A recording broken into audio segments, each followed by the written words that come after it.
আসসালামু আলাইকুম। বাজারে কিন্তু এখন প্রচুর পরিমাণে কাঁচা আম পাওয়া যাচ্ছে আর পড়েছেও প্রচণ্ড গরম।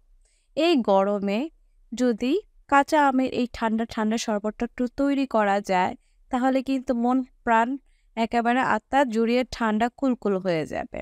তো চলুন কাঁচা আমের ভীষণ মজার শরবত বা জুসটা তৈরি করে নিই। তার জন্য এখানে ২ টা কাঁচা আম নিয়ে নিয়েছি। এখন এই কাঁচা আমগুলো পরিষ্কার করে ধুয়ে আমি একটা পিলারের সাহায্যে আমগুলোর খোসা ছাড়িয়ে নিচ্ছি।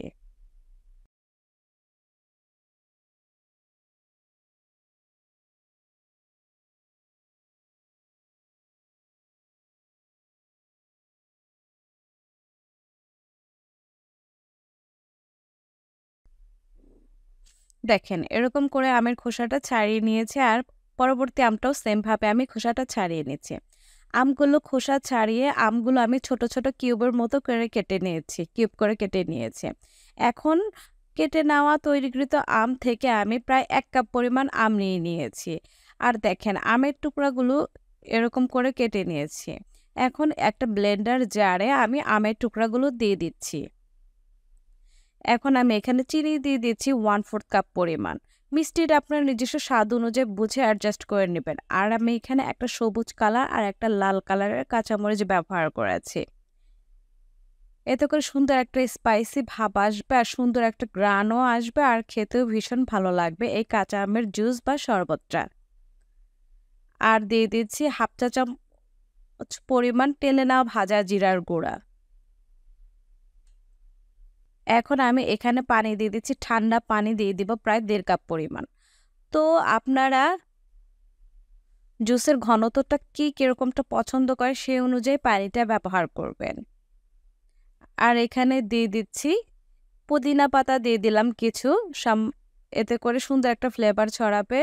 আর বিট লবণ দিয়ে দিলাম আমি ২ চামচের মতো।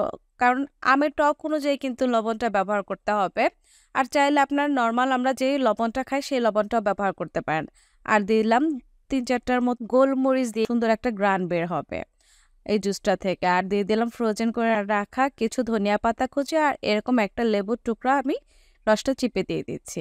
এখন এই সমস্ত উপকরণগুলো খুব ভালোভাবে ব্লেন্ডার জারে নিয়ে ব্লেন্ড করে জুসটা আমি তৈরি করে নিয়েছি। এখন ২ টা গ্লাসে সার্ভ করে নিচ্ছি। দেখেন আমি কিন্তু খুব সুন্দরভাবে এটা পেস্ট মানে জুসটা তৈরি করে নিয়েছি। এতে করে এটা আমার ছাঁকার প্রয়োজন পড়ে না।